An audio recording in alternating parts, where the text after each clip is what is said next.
नमस्कार साथियों, Prince Vidyadham YouTube channel में आप सबका स्वागत है। आज के इस सेशन में हम कंप्यूटर को करेंगे। क्या करेंगे? कंप्यूटर को करेंगे यहाँ पर। और ये लेखपाल लेखपाल और लोअर पीसीएस, यहाँ पर लोअर लोअर पीसीएस है। इन दोनों के यहाँ पर सिलेबस के अकॉर्डिंग ये लेक्चर है। और जो लोग हमारे चैनल से नए जुड़ रहे हैं वह इसको सब्सक्राइब कर लेंगे, और उस वीडियो को लाइक नहीं किया है तो उसको लाइक भी करेंगे। तो हम बिना देरी के हुए अपने सेशन की ओर चलेंगे। सेशन में सबसे पहले हम क्या देखेंगे? जो सिलेबस में है यहाँ पर, कंप्यूटर एवं सूचना तकनीकी का परिचय, इतिहास एवं अनुप्रयोग। मतलब कंप्यूटर की इंफॉर्मेशन और टेक्नोलॉजी का हिस्ट्री क्या है, उसके एप्लीकेशन क्या है, इनके बारे में हम देखेंगे। हम बात करते हैं कंप्यूटर। तो कंप्यूटर क्या है? कंप्यूटर एक प्रकार का इलेक्ट्रॉनिक मशीन है। क्या है? इलेक्ट्रॉनिक उपकरण है जो डेटा, यहाँ पर डेटा को क्या करता है? इनपुट लेता है। यहाँ पर एक कंप्यूटर, जैसे मान लीजिए कंप्यूटर है तो इनपुट इसमें इन होगा, और आउटपुट इसमें जो है यहाँ पर इससे जो प्रोसेस होगा वो डेटा हमें, जो हमें या जानकारी मिलती है उससे, उसको हम आउटपुट कहते हैं। और इनपुट के अनुसार क्या करता है? ये इंस्ट्रक्शन लेता है, उसी अनुसार हमें ये आउटपुट देता है। क्या देता है? आउटपुट देता है। अब हम इसके कंप्यूटर के स्ट्रक्चर की बात करें तो यहाँ पर इसमें, इसके स्ट्रक्चर में यहाँ पर तीन बेसिक चीजें होती हैं। क्या होती हैं? तीन बेसिक चीजें होती हैं। एक तो कंट्रोल यूनिट होता है। क्या होता है? एक कंट्रोल यूनिट होता है। और एक होती है मेमोरी यूनिट। क्या होती है? Memory unit. और एक क्या होता है? एलयू होती है, अर्थमेटिक एंड लॉजिकल यूनिट। इसका काम क्या होता है कि जो भी गणितीय यहाँ पर जो भी आते हैं या फिर तर्क वगैरह लगाना होता है उसको ये प्रोसेस करता है। और यहाँ पर एक होता है स्टोरेज वाला, और एक यहाँ पर क्या हो जाता है? Control unit. मतलब जो भी यहाँ पर क्या, यहाँ पर उसको इन करना है, क्या आउट करना है, ये सारी चीजें यहाँ पर फंक्शंस उसका कंट्रोल करता है। और ये सारे किसके भाग हैं? ये सीपीयू के पार्ट होते हैं। क्या होते हैं? सीपीयू। जो कंप्यूटर का ब्रेन जो है क्या कहलाता है? सीपीयू को हम जो है इसका ब्रेन कहते हैं। सेंट्रल प्रोसेसिंग यूनिट होता है। ये भी आप लोग फुल फॉर्म भी यहाँ पर ध्यान रखेंगे। क्या होता है? सेंट्रल प्रोसेसिंग प्रोसेसिंग यूनिट होता है। क्या होता है? Central processing unit. इसमें इनपुट हम डालते हैं और आउटपुट हम क्या करते हैं? निकालते हैं। मतलब हम, हमें प्राप्त होता है। इसे हम कीबोर्ड में इनपुट डालेंगे, जैसे हमने लिखा स्वयं, SWAYAM, स्वयं लिखा, तो हमें आउटपुट में क्या है? डिस्प्ले पर दिखाई देने लगेगा वो। हम बात करें इसमें सीपीयू क्या, तो इस सीपीयू को अभी हमने बताया, सीपीयू को माइक्रो प्रोसेसर के रूप में भी जाना जाता है। इसके तीन पार्ट हैं, वही एएलयू और कंट्रोल यूनिट और मेमोरी यूनिट। क्या होता है? Memory unit. Memory unit data का क्या करता है? ये कलेक्शन करता है, स्टोरेज करता है। हम बात करते हैं टाइप्स ऑफ कंप्यूटर। अब इसमें देखेंगे टाइप्स ऑफ कंप्यूटर कौन कौन से हैं। तो सबसे पहला कंप्यूटर आ जाता है एनालॉग कंप्यूटर। क्या है एनालॉग कंप्यूटर? वह कंप्यूटर है जो भौतिक इकाइयों जैसे कि दाब, ताप आदि को क्या करते हैं? ये उनकी गणना करते हैं। क्या करते हैं? उनकी गणना करते हैं, भौतिक इकाइयों की। हम बात करते हैं थर्मामीटर। यहाँ पर जैसे बहुत लोगों का जैसे फीवर हुआ होगा, फीवर, तो फीवर हुआ होगा, वो लोग डॉक्टर के पास गए होंगे, तो डॉक्टर क्या करता है? थर्मामीटर से, यहाँ पर इसमें थर्मामीटर में क्या होता है? पारे का यूज होता है। क्या होता है? पारे का। हालांकि अब क्या है? इलेक्ट्रिक, यहाँ पर सेंसर बेस्ड थर्मामीटर भी आ गए हैं। वोल्ट मीटर की बात करते हैं। क्या है? Volt meter. यहाँ पर ऑडियोमीटर होता है, जो ऑडोमीटर, ये सारे क्या है? एनालॉग कंप्यूटर हैं। क्या है? एनालॉग कंप्यूटर है। हम बात करते हैं दूसरा जो आ जाता है डिजिटल कंप्यूटर। क्या आ जाता है? दूसरा डिजिटल कंप्यूटर आ जाता है। दूसरा क्या है? Digital computer. तो डिजिटल कंप्यूटर क्या करता है? डेटा और प्रोग्राम को बाइनरी, यहाँ पर दो ही अंक को, यहाँ पर 0 और 1 को ही यहाँ पर कंप्यूटर जो है डिजिटल वाला समझता है, में परिवर्तित करते इलेक्ट्रॉनिक रूप से ये क्या करता है? डेटा को एक्वायर करता है, फिर उस इंफॉर्मेशन को प्रोसेस करके हमें कोई भी आउटपुट देता है। और हम यहाँ पर आकार और कार्य के आधार पर डिजिटल कंप्यूटर के निम्न प्रकार हैं। तो डिजिटल कंप्यूटर के भी यहाँ पर प्रकार हैं, जैसे मेन फ्रेम कंप्यूटर हो गया, मिनी कंप्यूटर हो गया, सुपर कंप्यूटर हो गया, और माइक्रो कंप्यूटर हो गया। क्या हो गया? माइक्रो कंप्यूटर हो गया। और एक आ जाता है यहाँ पर पर्सनल कंप्यूटर। क्या है? Personal computer. इतने सारे यहाँ पर ये डिजिटल डिजिटल कंप्यूटर के ये प्रकार हैं। यहाँ पर हम बात करते हैं यहाँ पर मेन फ्रेम कंप्यूटर क्या है। तो यह मेन फ्रेम कंप्यूटर को बिग आयरन के नाम से भी जाना जाता है। इनका प्रयोग कहाँ किया जाता है? तो इनका प्रयोग जैसे कि बड़ी कंपनियों, बैंक, और रक्षा अनुसंधान मतलब यहाँ पर डिफेंस इंडस्ट्री में किया जाता है। इन सब बड़े-बड़े क्षेत्रों में इनका किया जाता है मेन फ्रेम का। मौसम आदि का यहाँ पर गणना करना हो, यहाँ पर तो वो कौन से आते हैं, तो वो सुपर कंप्यूटर वाले होते हैं यहाँ पर। तो मेन फ्रेम वाले यहाँ पर एक बड़ी कंपनी कोई संचालित हो रही है वहां पर यूज होता है। और इसमें क्या होता है, माइक्रो प्रोसेसर की संख्या बहुत ज्यादा होती है। ये ध्यान रखना है कि माइक्रो प्रोसेसर की संख्या, जैसे उसमें पूछेगा कि निम्नलिखित में से मेन फ्रेम कंप्यूटर के बारे में कौन सा सही है सही नहीं है, ये सब पूछेगा उसमें। जैसे अभी देखा गया हाल फिलहाल में, जैसे जो भी इसके यूपी ट्रिपल एससी के आयोजित हुए एग्जाम, तो उसमें जो है लांग लांग मतलब जैसे एक कॉन्सेप्चुअल नेचर के, फैक्चुअल नेचर वाले नहीं, कॉन्सेप्चुअल पूछ रहा है अभी कंप्यूटर का ये सब। कुछ उसमें कॉन्सेप्ट और कुछ फैक्ट्री यहाँ पर दोनों के मिश्रित रूप आ रहे हैं। तो आप लोग यहाँ पर कॉन्सेप्ट करते जाएंगे, कॉन्सेप्ट के साथ साथ फैक्ट आप कर ही लेंगे वहां पर। फिर बात करते हैं मिनी कंप्यूटर। तो ये आकार में मेन फ्रेम से छोटे होते हैं तथा माइक्रो कंप्यूटर से क्या होते हैं, ये बड़े होते हैं। माइक्रो कंप्यूटर से ये बड़े होते हैं। इसका प्रयोग यात्री आरक्षण, बड़े ऑफिस और कंपनी में भी इनका किया जाता है, मिनी मिनी कंप्यूटर का। सुपर कंप्यूटर की बात करें तो सबसे तेज और सबसे महंगा होता है। मौसम आदि का गणना करने के लिए हम इसी का यूज करते हैं। क्या करते हैं, मौसम आदि का गणना करने के लिए। हम बात करें भारत का जो पहला सुपर कंप्यूटर था उसका नाम था परम 8000। भारत का पहला सुपर कंप्यूटर था ये, और ये सी डैक के द्वारा निर्मित था और ये 1991 में निर्मित किया गया था। ये सी डैक की जो हेड ऑफिस है कहाँ पर है, पुणे में है। तो ये भी ध्यान में रखना है किसके द्वारा निर्मित किया गया था। वर्तमान में बात करें तो यहाँ पर इसका सबसे भारत का सबसे लेटेस्ट वाला जो है यहाँ पर परम सिद्धि, क्या है, परम सिद्धि। परम सिद्धि 8000 ही है इसका मतलब परम सिद्धि उसका नाम है। हम बात करते हैं माइक्रो कंप्यूटर। तो माइक्रो कंप्यूटर इसका सबसे पहले जो विकास किया था आईबीएम कंपनी ने 1970 में किया था ये। इसका प्रयोग घर में भी किया जाता है, ऑफिस में और शिक्षा में, मनोरंजन में, चिकित्सा में, इन सब में किया जाता है। इसमें 3 प्रकार के कंप्यूटर आ जाते हैं। जैसे ये पर्सनल कंप्यूटर जिसे हम लेते हैं, यहाँ पर पीसी आ जाती है, और आ जाता है लैपटॉप और नोटबुक आ जाते हैं। टैबलेट भी इसमें माइक्रो वाले में शामिल है जो यहाँ पर होम में यूज होते हैं। Personal computer. तो पर्सनल कंप्यूटर की बात करें यहाँ पर 1981 में आईबीएम जो इंटरनेशनल बिजनेस मशीन यहाँ पर आ जाती है ने अपना पहला पर्सनल कंप्यूटर आईबीएम पीसी के नाम से लॉन्च किया था, जो उस समय का सबसे लोकप्रिय यहाँ पर पीसी था उस समय।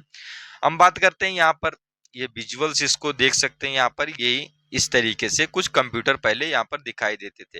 लेकिन अभी क्या है यहाँ पर, जिसे हम टैबलेट में यहाँ पर आ गए, यहाँ पर टैबलेट हो गया, ये भी एक मिनी कंप्यूटर का यहाँ पर होम वाले सीरीज का ये वर्जन है। फिर लैपटॉप की बात करते हैं, यहाँ पर हम लैपटॉप ये कैरी करने वाला हो गया। यहाँ पर ये कैरी करने योग्य नहीं था यहाँ पर पीसी वाला। लेकिन लैपटॉप क्या है और नोटबुक क्या है, लैपटॉप एक छोटा सा पोर्टेबल कंप्यूटर, क्या ये पोर्टेबल, ये ध्यान में रखना है कि पोर्टेबल होता है और पीसी वाला पोर्टेबल नहीं होता है। हम बात करें, यह आकार में इतना छोटा होता है कि इसे गोद में रखकर भी कार्य किया जा सकता है, इसी कारण इसका नाम लैपटॉप है। क्या है, लैपटॉप। टैबलेट की बात करें तो टैबलेट पीसी के स्लेट नुमा पतली मोबाइल कंप्यूटिंग डिवाइस है। जैसे कि मोबाइल है तो मोबाइल के आकार को बड़ा कर दिया जाए तो वही टैबलेट हो गया यहाँ पर।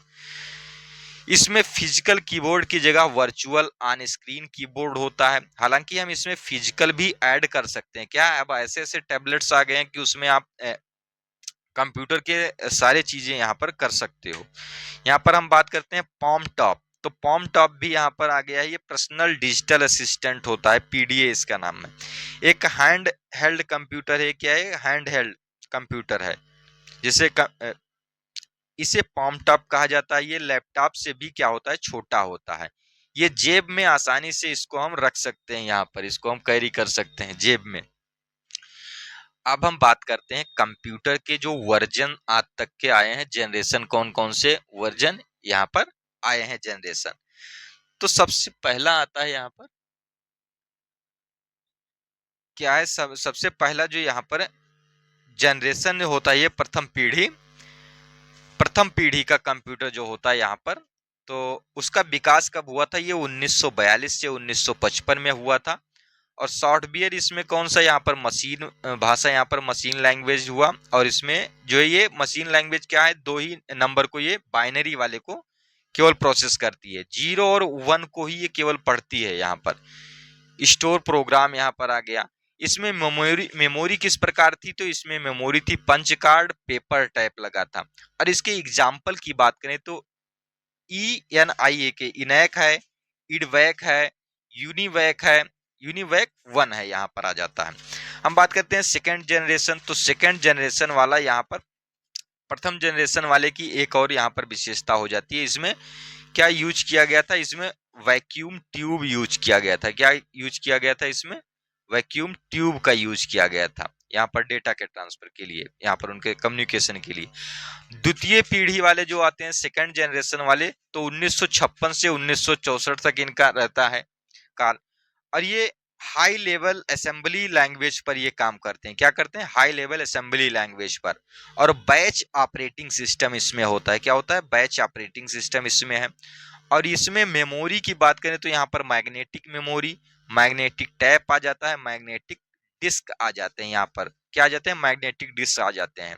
और इसमें एग्जाम्पल की बात करें तो यहाँ पर IBM 1401 आ जाता है, यूनिवैक आ जाता है, PDP 8 आ जाता है।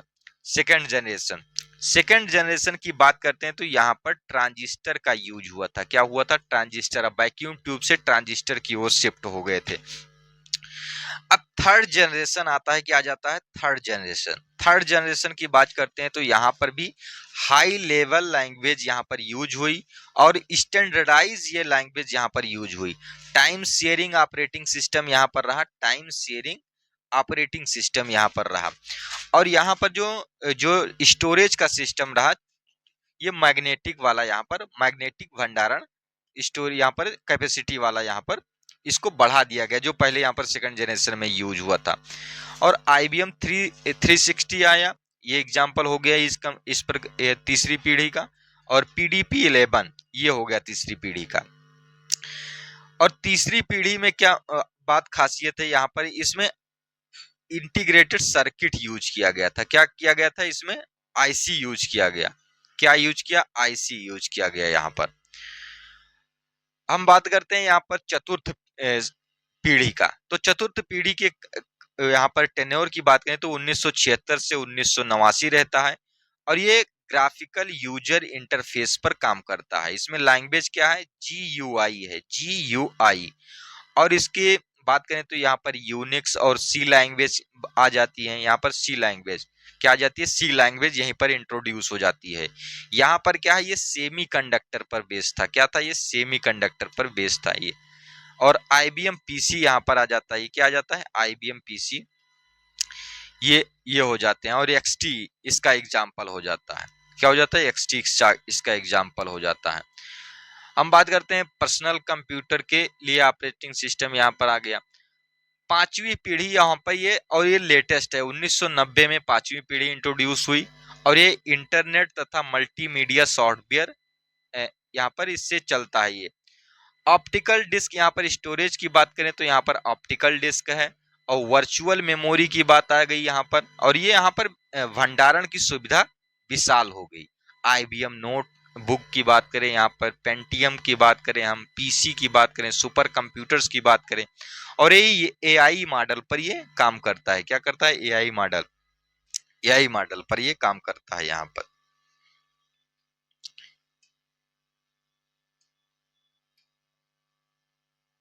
ये चीजें हो जाती हैं इसमें। और हम बात करते हैं यहाँ पर जो इंफॉर्मेशन टेक्नोलॉजी की। तो सूचना प्रौद्योगिकी या तकनीकी वह तकनीक है जिसके माध्यम से सूचना को एकत्रित, संग्रहित, संसाधित और प्रसारित किया जा सकता है। इसमें मुख्य रूप से कंप्यूटर, सॉफ्टवेयर, हार्डवेयर, नेटवर्क और इंटरनेट का उपयोग किया जाता है। नेटवर्क व इंटरनेट सूचना तकनीकी के प्रमुख घटक जैसे कि हार्डवेयर हैं, सॉफ्टवेयर हैं। सॉफ्टवेयर में जैसे ऑपरेटिंग सिस्टम, एप्लीकेशन सॉफ्टवेयर है और सिस्टम सॉफ्टवेयर। तो ये ऑपरेटिंग सिस्टम क्या होता है, सिस्टम सॉफ्टवेयर होता है।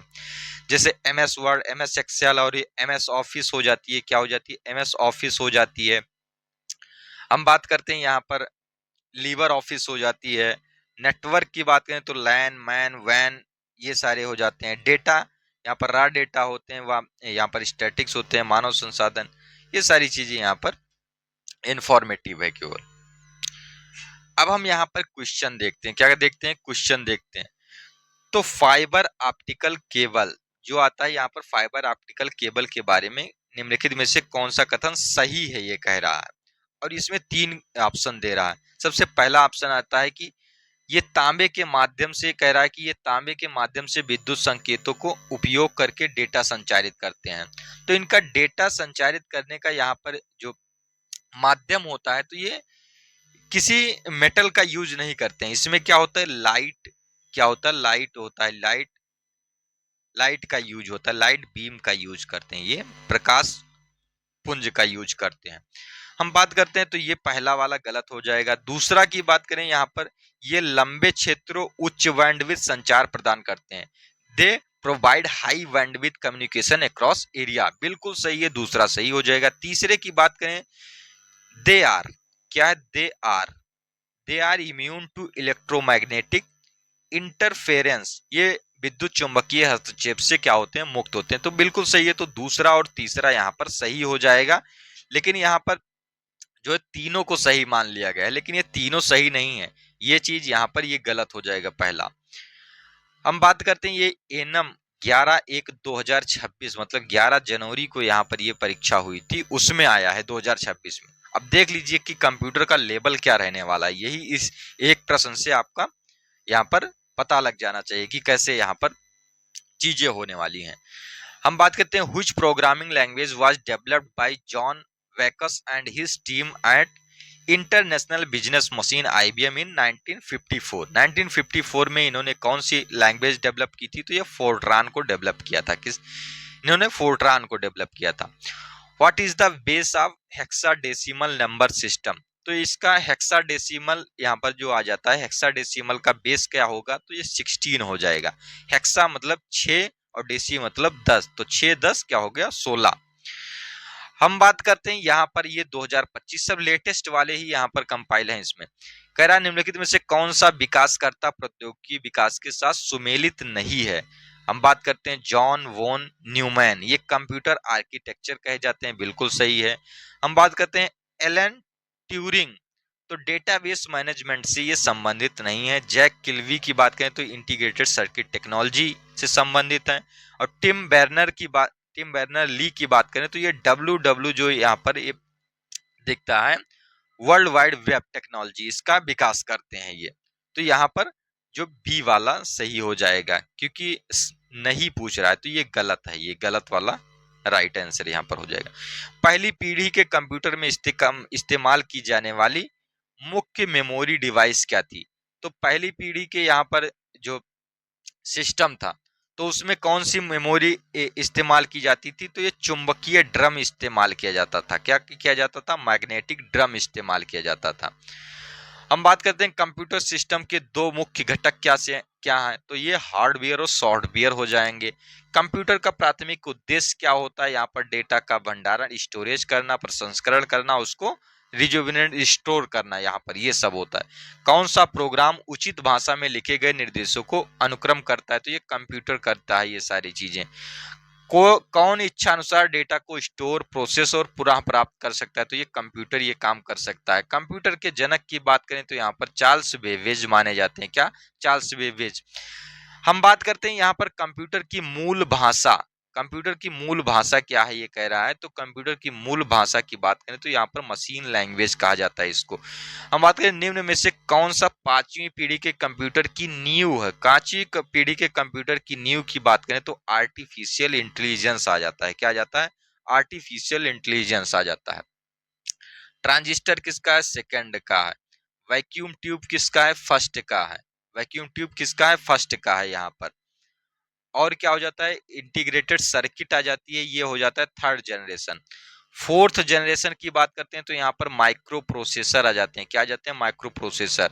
और फिफ्थ जनरेशन की बात करते हैं, वहां पर आर्टिफिशियल इंटेलिजेंस आ जाता है। क्या आ जाता है, आर्टिफिशियल इंटेलिजेंस। पहले यांत्रिक कैलकुलेटर का नाम क्या था, तो पहले यांत्रिक कैलकुलेटर का नाम पास्कलाइन था। क्या था, पास्कलाइन कैलकुलेटर था।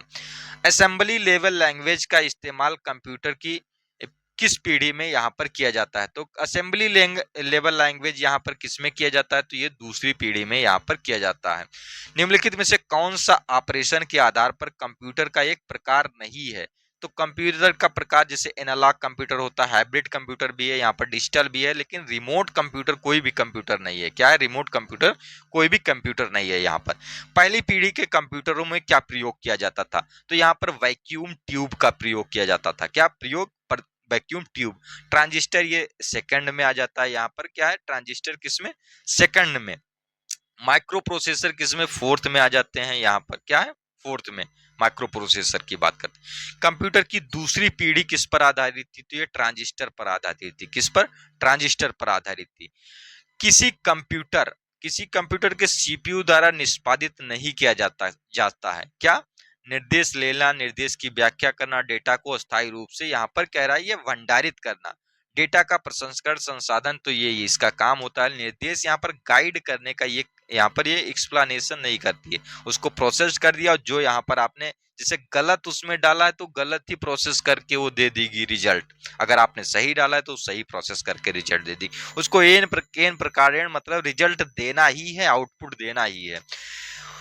1944 यहाँ पर क्या आ जाता है? 1943, 1943, 44 को 43 को 1943 में डब्ल्यू मॉचली और जे प्रोफेसर इकर्ट द्वारा बिना किसी भी यांत्रिक हिस्से के बनाए गए पहले कंप्यूटर को क्या कहा गया था? तो पहला कंप्यूटर इनैक था। क्या था? इनवैक था। यहाँ पर इनैक था ये। हम बात करते हैं कंप्यूटर का सबसे आम प्रकार कौन सा है? तो कंप्यूटर का सबसे आम प्रकार की बात करते हैं तो यहाँ पर डिजिटल कंप्यूटर। इसका उपयोग आमतौर पर द्विआधारी, यहाँ पर बाइनरी जहां आ जाएगी, जहां पर बाइनरी आ गया वहां पर डिजिटल कंप्यूटर तुरंत इजाद हो जाता है। और इसमें क्या होता है? एनालॉग वाले में इसमें मैनुअल रीडिंग्स होती हैं, जैसे यहाँ पर जैसे हमारी घड़ी जो सुइयां चलती हैं, ये सब क्या है? वो यहाँ पर जैसे हम ऑडोमीटर, जैसे गाड़ी हम चलाते हैं, क्या चलाते हैं? पहले क्या होता था? अब तो इलेक्ट्रिक मीटर्स आते हैं, डिजिटल वाले आ गए हैं, तो ये डिजिटल कंप्यूटर आ गया है उसमें, जैसे हमारी गाड़ी में। लेकिन पहले क्या होता था? यहाँ पर सुई लगी होती थी। क्या होती? सुई लगी होती थी कि ये 10 20 30 ऐसे चलती थी। तो वो कैसा कंप्यूटर था? तो वो एनालॉग वाला था। कंप्यूटर की दूसरी पीढ़ी की बात करें तो ये कब से कब तक थी? तो 1956 से 1963 तक। वर्ष से तृतीय पीढ़ी के कंप्यूटर का प्रयोग किया गया किस वर्ष से? तो यहाँ पर 1965 से 71 तक। निम्नलिखित में से कौन सा कंप्यूटर एनालॉग आउटपुट को डिजिटल फॉर्म में परिवर्तित करने में मुख्यतः संबंधित है? तो डिजिटल यहाँ पर कौन? ये हाइब्रिड कंप्यूटर है। तो एनालॉग को डिजिटल में फॉर्म में कौन कन्वर्ट कर पाएगा? तो जो हाइब्रिड होगा वही कन्वर्ट कर पाएगा। यहाँ पर कैलकुलेटर किस प्रकार की कंप्यूटर कार्य पद्धति पर कार्य करता है? तो कैलकुलेटर किस पर कार्य करता है? तो ये डिजिटल कंप्यूटर पर कार्य करता है। यहाँ पर भारत में निर्मित प्रथम सुपर कंप्यूटर को क्या कहा गया? तो यहाँ पर परम कहा गया था। परम 8000 कहा गया, परम 8000 कहा गया, जिसको हमने ऊपर पढ़ा भी है। पीसीआई का यहाँ पर फुल फॉर्म क्या होता है? तो पेरिफेरल यहाँ पर कम्युनिकेशन इंटरफेस हो जाएगा। यहाँ पर क्या हो जाएगा? इंटरकनेक्ट है, सॉरी, ये यहाँ पर पेरिफेरल डिवाइस होती है, जैसे ये मान लिए कंप्यूटर हो गया, और कंप्यूटर से यहाँ पर जैसे ये माउस कनेक्ट है, यहाँ पर ये कीबोर्ड कनेक्ट है, इधर ये कीबोर्ड कनेक्ट है, ये सारी चीजें ये पेरिफेरल डिवाइस कहलाती हैं। क्या होती हैं? Peripheral device. अब हम दूसरा टॉपिक जो आता है इसमें, internet and world wide web. यहाँ पर जो सिलेबस में भी यहाँ पर ऐसे ही लिखा हुआ है, introduction, history and application of internet and WWW, world wide web. हम बात करते हैं इंटरनेट के परिचय की। तो इंटरनेट का पूरा नाम क्या है? इंटरनेशनल नेटवर्क इसका नाम है। या पूरी दुनिया में जैसे एक गांव है, मान लिया एक गांव में सभी चीजें यहाँ पर उपलब्ध होती हैं, जैसे ऐसे इंटरनेट आ जाने से दुनिया पूरी एक गांव के रूप में हो गई, क्योंकि हम कहीं से भी कम्युनिकेट कर सकते हैं किसी से भी। यहाँ पर इंटरनेट के माध्यम से दो स्थानों से दूसरे, यहाँ पर दो स्थानों के मध्य जो दूरी थी वो बहुत कम हो गई है। फाइलों का स्थानांतरण कर सकते हैं, वीडियो हाई स्ट्रीमिंग कर सकते हैं, मतलब हम लाइव चीजें अब जा सकते हैं, ऐसी ऐसी आ गई हैं। यहाँ पर बिलों का भुगतान, ऑनलाइन शॉपिंग, सफरिंग, ये सारी चीजें इंटरनेट के माध्यम से होती हैं। हिस्ट्री ऑफ इंटरनेट, इंटरनेट की शुरुआत 1969 में हुई। कहाँ से? अमेरिका से हुई। और रक्षा विभाग ने इसके एप्रानेट यहाँ पर डेवलप किया था। क्या किया था? एप्रानेट। तो एप्रा क्या था? यहाँ पर एडवांस्ड रिसर्च प्रोजेक्ट एजेंसी यहाँ पर थी, और नेट यहाँ पर वही नेटवर्क हो जाएगा। यहाँ पर हम बात करते हैं 1983 में इसका नाम इंटरनेट हो गया। इसी एप्रानेट को इंटरनेट कहा गया 1983 में। और ये 1969 में एप्रानेट डेवलप हुआ था यूएस डिफेंस के विभाग के द्वारा। यहाँ पर पहला हम बात करते हैं 1979 ब्रिटिश डाकघर में यहाँ पर पहला अंतरराष्ट्रीय कंप्यूटर नेटवर्क बनाकर नए प्रौद्योगिकी का उपयोग करना आरंभ किया गया था। 1979 में कहां पर? डाकघर में पहला अंतरराष्ट्रीय कंप्यूटर नेटवर्क बनाकर न्यू टेक्नोलॉजी का यूज शुरू हो गया था।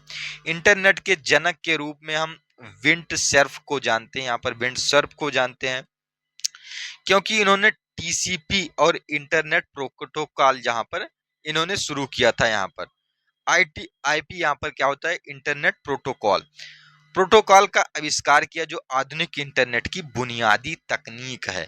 हम बात करें यहाँ पर लेटेस्ट वर्जन क्या है? इंटरनेट प्रोटोकॉल वर्जन 6 चल रहा है। IPv6, IPv4, IPv6 यहाँ पर आ जाते हैं। IPv4 का भी यूज हो रहा है बेहतर रूप से, और लेकिन ज्यादा यूज के लिए IPv6, जब लार्ज डाटा होती है तो IPv6 का होता है प्रोटोकॉल। IPv वर्जन 4 ये सब आ गए यहाँ पर। इंटरनेट एक्सप्लोरर, मोजिला फायरफॉक्स, ये सारे यहाँ पर आ जाते हैं।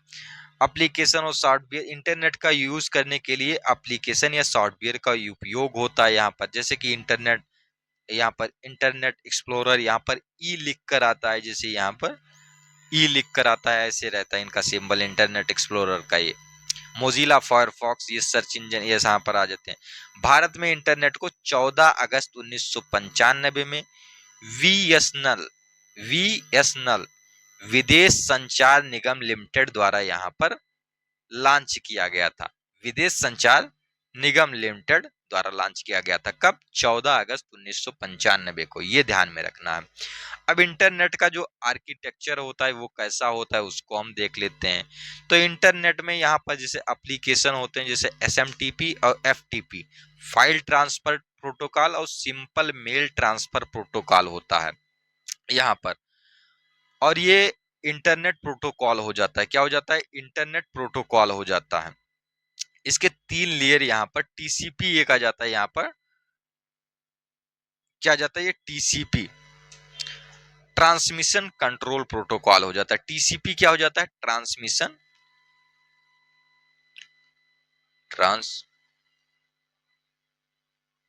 ट्रांसमिशन कंट्रोल प्रोटोकॉल, ये हो जाता है।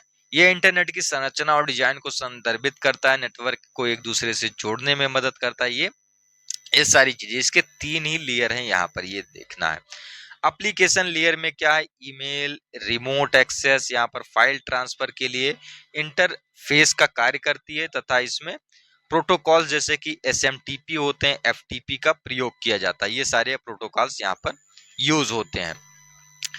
टीसीपी में क्या होता है? इंड टू इंड यहाँ पर ट्रांसमिशन प्रदान किया जाता है, अर्थात कनेक्शन ओरिएंटेड प्रोटोकॉल होता है। क्या होता है ये? कनेक्शन। टीसीपी वाला क्या होता है? कनेक्शन ओरिएंटेड प्रोटोकॉल होता है। एक कंप्यूटर से दूसरे कंप्यूटर में पैकेट के रूप में यहाँ पर क्या होता है? डाटा भेजा जाता है, और डाटा को पैकेट में बांटने का काम टीसीपी करता है, तथा इससे वापस से जोड़ने का काम टीसीपी ही करता है। यहाँ पर रिवर्स, पैकेट का मतलब होता है डेटा का एक छोटा भाग होता है, एक पार्ट हो जाता है। इंटरनेट प्रोटोकॉल की बात करते हैं तो यहाँ पर ये प्राप्त करता है, यहाँ पर रिसीवर यहाँ पर तक पहुंचाने के लिए एक एड्रेस प्रोवाइड करके डेटा को प्राप्तकर्ता तक पहुंचाया जाता है।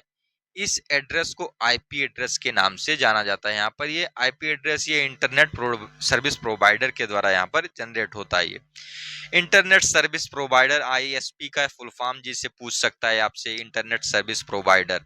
इंटरनेट सर्विस प्रोवाइडर वो कंपनियां होती हैं जो इंटरनेट को एक्सेस सुविधा प्रदान करती हैं। जैसे आप कोई इंटरनेट यूज कर रहे हैं, जियो का यूज कर रहे हैं, एयरटेल का यूज कर रहे हैं, या फिर कोई ब्रॉडबैंड यूज कर रहा है, हाथवे का यूज कर रहा है, एयर फाइबर यूज कर रहा है एयरटेल का, ये सारे यहाँ पर ऑप्शंस हैं।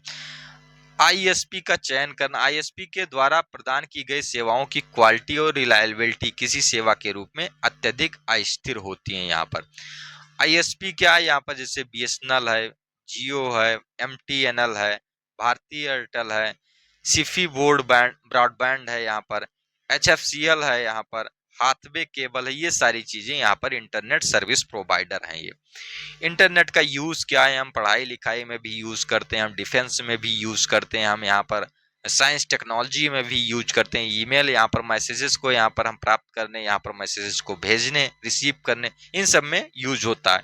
डब्ल्यू की बात करें तो यहाँ इसकी खोज किसने की, तो टिम बर्नर्स ली ने की थी, कि टिम बर्नर्स ली ने की थी 1989 में। कब? 1989 में। लेकिन इसे पब्लिक के लिए 1991 में ओपन किया गया था। यहाँ पर ये website text, digital letter, audio, video आदि को कैरी कर सकता है। यहाँ पर ये डब्ल्यू जो होता है। डोमेन नेम सिस्टम यहाँ पर आ जाता है। क्या है? Domain name system. तो डोमेन नेम सिस्टम क्या है? एक वितरित और श्रेणीबद्ध नामकरण प्रणाली होती है। यहाँ पर क्या होता है? कुछ इस प्रकार से ये दिखते हैं यहाँ पर। अब इसमें क्या होता है, यह मुख्य रूप से मानव पठनीय डोमेन नामों जैसे कि www.example.com यहाँ पर आ जाता है। क्या हो जाता है? .com। हम बात करते हैं आईपी एड्रेस। आईपी एड्रेस यहाँ पर कुछ इस तरीके से होते हैं। ये आईपी एड्रेस होते हैं। क्या होते हैं? आईपी एड्रेस इस तरीके से होते हैं जिसमें कंप्यूटर एक दूसरे को नेटवर्क पर ढूंढ और पहचान सकते हैं। जिससे जिस आईपी एड्रेस से कोई कनेक्ट होगा वहां पर उसी के आधार पर उसको ट्रैक किया जा सकेगा कि वो किस प्रकार का इंटरनेट यूज कर रहा है, कहाँ से यूज कर रहा है, क्या गतिविधियां कर रहा है, ये सारी चीजें। जो IPv4 है, IPv4 यहाँ पर आ जाता है। उसमें 275 क्या 255 तक यहाँ पर डेटा आ सकती है।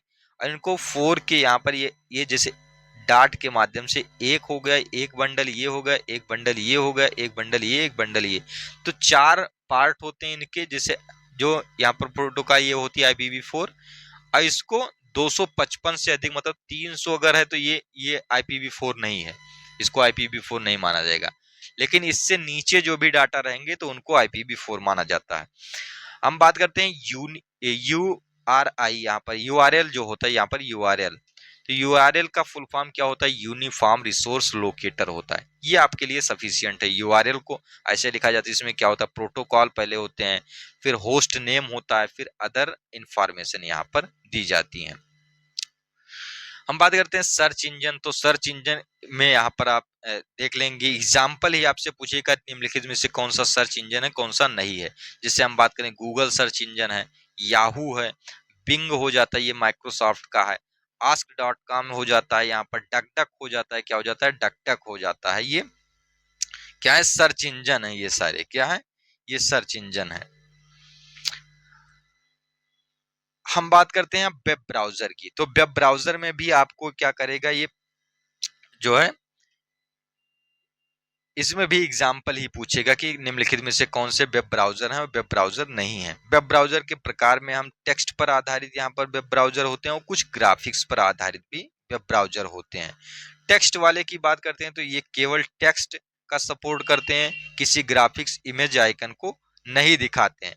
जैसे लाइनेक्स हो गया, लाइनेक्स और यूनिक्स ऑपरेटिंग सिस्टम के लिए बनाया गया था। हम बात करते हैं ग्राफिक्स पर आधारित, इसमें इमेज, आइकन, एनिमेशन, ये सारी चीजें यहाँ पर ये सपोर्ट करते हैं इसमें। इस प्रकार के वेब ब्राउजर वेब पेज में ऑडियो, वीडियो, चित्र और ग्राफ आदि यहाँ पर प्रदर्शित कर सकते हैं। ये सारे कुछ ग्राफिकल वेब ब्राउजर की बात करते हैं यहाँ पर, तो इंटरनेट एक्सप्लोरर आ जाते हैं। ये 16 अगस्त 1995 को ये माइक्रोसॉफ्ट के द्वारा। गूगल क्रोम की बात करें, ये वेब ब्राउजर 2008 में आया और ये गूगल के द्वारा डेवलप है। सफारी वेब ब्राउजर की बात करें तो ये सारे एग्जाम ये नोट कर लीजिए, ये आएगा यहीं से। यहाँ पर सफारी आ जाता है, 2003 में डेवलप होता है, किसके द्वारा? एप्पल के द्वारा। मोजिला फायरफॉक्स की बात करते हैं 2004 में, और ये मोजिला कॉर्पोरेशन के द्वारा। ओपेरा की बात करें, ओपेरा मिनी आता था 1995 में ओपेरा लिमिटेड के द्वारा। नेटस्केप की बात करें, नेटस्केप नेविगेटर ये 1994 में आया, नेटस्केप कम्युनिकेशन कॉर्पोरेशन के द्वारा। तो ये वेब ब्राउजर है यहाँ पर। और है यहाँ पर ब्रेवो आ जाता है, वेब ब्राउजर क्या है, ब्रेवो है, यहाँ पर ब्रेवो है, ये सारे आ जाते हैं इसमें। अब हम देखते हैं यहाँ पर क्वेश्चन को। यहाँ पर निम्नलिखित में से कौन सा जिटर से संबंधित है? क्या है? जिटर से संबंधित नहीं है। जिटर की बात करते हैं तो ये क्या कहता है? Uneven delay. तो अनइवन डिले जो होता है ये जिटर से संबंधित नहीं है, लेकिन स्टेबल पैकेट टाइमिंग होता है, जिटर होता है। वेरिएशन इन अराइवल टाइम्स होता है, पुअर ऑडियो या वीडियो एक्सपीरियंस की बात आती है तो ये हो जाते हैं, लेकिन अनइवन डिले ये नहीं होता है। अब हम बात करते हैं ईमेल। तो ईमेल के लिए यहाँ पर क्या आता है? तो ईमेल के लिए SMTP या फिर POP3 या फिर IMAPA यूज करते हैं। क्या करते हैं? POP3 या फिर IMAPA यूज करते हैं। हम बात करते हैं चैट, और इनके लिए क्या है? वॉइस ओवर द इंटरनेट ये आ जाता है। क्या है? चैट, इंस्टेंट मैसेजिंग, इन सब के लिए क्या यूज होता है? तो ए का पहले हम दूसरा में मिलाएंगे, तो ए का दूसरा कहाँ पर? यहाँ पर है, सी में ही है। तो एक ही ऑप्शन से अगर एक ऑप्शन आपको पता होता तो उससे भी चल जाता, और उसके बाद में क्या हो जाएगा यहाँ पर? IRC, ये क्या हो जाता है? IRC। इंटरनेट टेलीफोनी ये क्या होता है? इंटरनेट टेलीफोनी की बात करते हैं तो ये हो जाता है voice over the internet. News graphics की बात करें तो NNTP आ जाता है, ये न्यूज ग्राफिक्स। हम बात करते हैं यहाँ पर निम्नलिखित में से कौन सा ब्रॉडबैंड इंटरनेट कनेक्शन का प्रकार नहीं है? तो ब्रॉडबैंड में यहाँ पर जैसे ये DSL आ जाता है, सैटेलाइट आ जाता है, डायल अप आ जाता है। यहाँ पर क्या है? डायल अप आ जाता है, फाइबर। ये ब्रॉडबैंड क्या है? फाइबर भी है, सैटेलाइट भी है, DSL भी है, लेकिन डायल अप क्या है? यहाँ इसका ब्रॉडबैंड का ये प्रकार नहीं है। हम बात करते हैं यहाँ पर निम्नलिखित में सभी ऑनलाइन गतिविधियों शामिल हैं जो जानबूझकर या अनजाने में रिकॉर्ड की जाती हैं, और वह तकनीकी है जिसे बड़े डेटा सेट से पैटर्न निकालना शामिल होता है। इसको क्या कहा जाता है? तो इसको डिजिटल फुटप्रिंट या डेटा माइनिंग कहा जाता है। मतलब यहाँ पर जैसे कोई भी आपको रा डेटा दे दिया गया, तो उसमें से कुछ चीजें यहाँ पर निकालना है, कि आपको गाइड कर दिया गया कि ये चीजें इसमें से निकालनी है, तो उसको डेटा माइन किया जाता है, फिर वहां से अपने जो है अकॉर्डिंग उसमें से डेटा निकाली जाती है। हम बात करते हैं IRC का जो यहाँ पर एक्सपेंशन क्या होगा?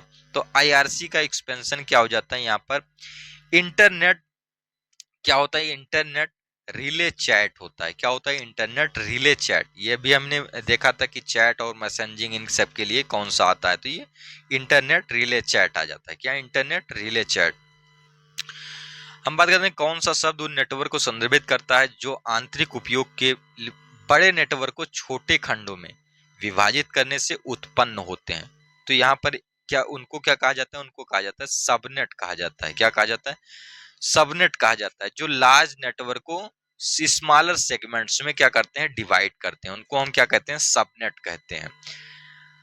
हम बात करते हैं ये AT&T लॉन्ग लाइन्स, इसका अब हमें इसमें क्या करना है? कॉलम 1 को कॉलम 2 से मिलाना है। AT&T लॉन्ग लाइन्स की बात करें, फिर लटा की बात करें, ये सारी आ जाता है। रोबो की बात करें, रीजनल वेल ऑपरेटिंग कंपनीज की बात करें, तो यहाँ पर किसके साथ मेल होगा इसका? तो इसको एक के साथ मिला लेंगे। यहाँ पर क्या है? एक के साथ मिला लेंगे। पहला वाला यहाँ पर ये आ जाता है, यहाँ पर AT&T लैंग्वेज, ये किसके साथ आ जाता है? ये आ जाता है provide distant telephone service after the backup. यहाँ पर कोई भी लंबी दूरी पर, यहाँ पर जैसे ब्रेकअप हो गया है, क्या हो गया है? कोई भी सर्विस थी वो ब्रेकअप हो गई, बाद में लंबी दूरी की टेलीफोनी सेवाएं प्रदान की जाती है इसमें।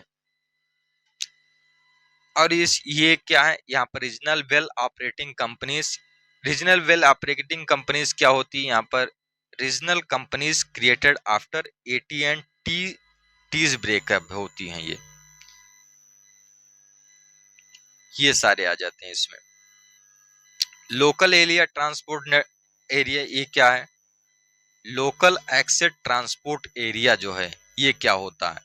तो लोकल एक्सेस ट्रांसपोर्ट एरिया जो होता है ये किसी स्थानीय बनाम लंबी दूरी के टेलीफोनी सेवा को विनियमित करने के लिए बनाए जाते हैं ये। अब देखो ये किस प्रकार का यहाँ पर 28/11/2025 को आया है लेटेस्ट में, और किस प्रकार का यहाँ पर कॉन्सेप्ट पूछ रहा है। तो आप सोच सकते हैं कि कैसे होंगे यहाँ पर। अब ये क्वेश्चन अगर किसी को नहीं आ रहा तो इसको स्किप करना ज्यादा मुनासिब है। क्या है, स्किप करना ज्यादा मुनासिब है, क्योंकि रिस्क क्या लेना उसमें। 0.25 का यहाँ पर 1/4 का है minus. Identify the incorrect statement regarding DNS. यहाँ पर डीएनएस, यहाँ पर डोमेन नेम सिस्टम के बारे में कौन सा इनकरेक्ट है। डीएनएस यूज टीसीपी कह रहा है for zone transfer and UDP for queries. तो बिल्कुल सही है, यहाँ पर DNS serve use port 53 by default, तो 53 का ही यूज करता है। फिर DNS caching improve network efficiency. DNS caching जो होती है यहाँ पर, कैसे क्या होता है, कैसे मेमोरी, तो इसका यूज करके ये अपनी दक्षता में सुधार करता है। DNS translate domain name into IP address, बिल्कुल सही है। तो ये इसमें क्या कोई भी गलत नहीं है, तो यहाँ पर ई वाला सही हो जाएगा। सर्च इंजन की मूल क्षमता क्या होती है। फाइलें डाउनलोड करना, कि वेबसाइट बनाना, ईमेल खातों का प्रबंधन करना, खोज शब्दों के अनुरूप दस्तावेज ढूंढना। तो सर्च इसका नाम ही है, ढूंढना, सर्च करना, समथिंग टू सर्च। इंटरनेट बनाने वाले नेटवर्क में किस रूटिंग प्रोटोकॉल का यूज किया जाता है। तो इसमें किसका यूज किया जाता है, एक्सटीआर की बात करें, एक्सटीआर गेटवे प्रोटोकॉल। क्या है, एक्सटीआर गेटवे प्रोटोकॉल का। किस प्रकार के कंप्यूटर को इंटरनेट होस्ट माना जाता है, जो क्या करते हैं यहाँ पर इंटरनेट प्रोवाइड करते हैं, जैसे main frame computer, mini computer, personal computer, ये सारे क्या है, इंटरनेट होस्ट माना जाता है यहाँ। इंटरनेट पर प्रत्येक कंप्यूटर को आमतौर पर क्या कहा जाता है। तो इंटरनेट पर प्रत्येक कंप्यूटर को होस्ट कहा जाता है। क्या कहा जाता है, होस्ट कंप्यूटर कहा जाता है, जहां से यहाँ पर ये चीजें संपादित हो रही हैं, यहाँ पर परफॉर्म हो रही है। HTTP 404 एरर शब्द क्या दर्शाता है। यहाँ पर सर्वर अतिभारित यहाँ पर है और अनुरोध संसाधित नहीं कर सकता। ये कह रहा है कि सर्वर पर अनुरोधित संसाधन नहीं मिल सका, मतलब उसने जो यहाँ पर सर्च किया कुछ भी यहाँ पर कि चैट जीपीटी ये बताओ, तो सर्वर पर अगर वो नहीं है तो 404 का यहाँ पर एरर आ जाता है। निम्नलिखित में से कौन सा कथन ICMP internet control message protocol के संबंध में मान्य नहीं हो सकता। तो हम बात करें आईसीएमपी के प्रोटोकॉल के बारे में, कौन सा मान्य नहीं है यहाँ पर। तो इनकरेक्ट पाथ टाइप 6 ये मान्य नहीं है, और सारी ये 11, 5, 3 ये सारे इसमें आते हैं।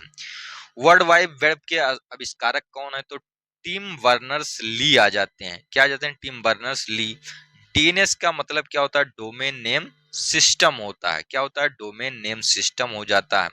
हम बात करें निम्नलिखित में कौन सी एक भौतिक चीज है जो ईथरनेट या किसी तार पर दिखाई देती है। तो ईथरनेट पर क्या दिखाई देती है, पैकेट दिखाई देते हैं, डाटा जो ट्रांसफर होता है।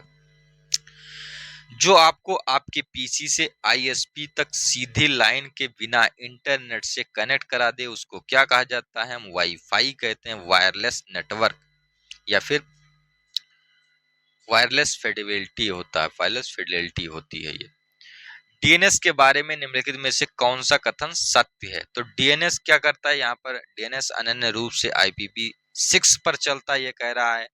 डीएनएस आईपी एड्रेस को डोमेन नामों में परिवर्तित करता है, कह रहा है ये।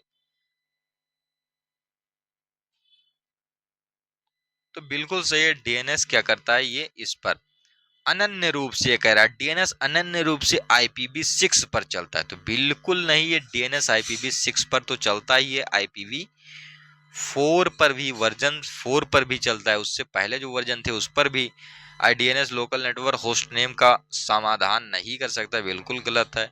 डीएनएस के उपकरणों के बीच सुरक्षित संचार सुनिश्चित करता है, ये कह रहा है। तो डीएनएस कोई भी यहाँ पर संचार सुनिश्चित नहीं करता है।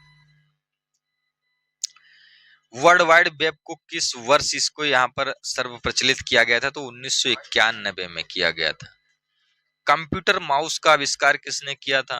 तो कंप्यूटर माउस के आविष्कार की बात करें तो यहाँ पर डगलस एंगलवर्ट ने किया था। निम्नलिखित में से कौन सा सॉफ्टवेयर प्रोग्राम इंटरनेट उपयोगकर्ताओं को देश की बाहरी वेबसाइटों तक पहुंचने, नेविगेट करने और खोज करने में सक्षम बनाता है। तो कौन बनाता है, ये ब्राउजर बनाता है। ये क्या बनाता है, ब्राउजर बनाता है। अब हम बात करते हैं तीसरा टॉपिक। क्या है तीसरा टॉपिक? तीसरा टॉपिक में क्या आ जाता है? हार्डवेयर आ जाता है। क्या आ जाता है? हार्डवेयर। हार्डवेयर में यहाँ पर ये क्या होते हैं? भौतिक रूप से यहाँ पर इनको हम टच कर सकते हैं। सॉफ्टवेयर क्या होते हैं? उनको हम भौतिक रूप से टच नहीं कर सकते हैं। तो हार्डवेयर क्या है? ये मैनुअल है, इनको हम देख सकते हैं अपनी आंखों से, लेकिन सॉफ्टवेयर को देख नहीं सकते हैं। हार्डवेयर कंप्यूटर का वो भौतिक भाग है जिसे हम देख एवं छू सकते हैं, टचेबल होता है। जो टचेबल है वो हार्डवेयर है और जो टचेबल नहीं है वो सॉफ्टवेयर होता है। ये आपको ध्यान में रखना है। मदरबोर्ड क्या है? इसमें ये हार्डवेयर का काम करते हैं। कंप्यूटर सिस्टम में मदरबोर्ड एक इलेक्ट्रॉनिक सर्किट बोर्ड होता है जिसे प्रिंटेड सर्किट बोर्ड कहा जाता है, पीसीबी के नाम से जाना जाता है। मदरबोर्ड पर CPU, memory, hard drive, optical drive, video card, sound card, इसके अतिरिक्त अन्य महत्वपूर्ण चीजें जो यहाँ पर कंप्यूटर को चलाने के लिए उपयोगी हैं उनको यहाँ पर उस पर लगाया जाता है। मदरबोर्ड ही कंप्यूटर का जान होता है, और तो उसमें डिब्बा होता है भैया।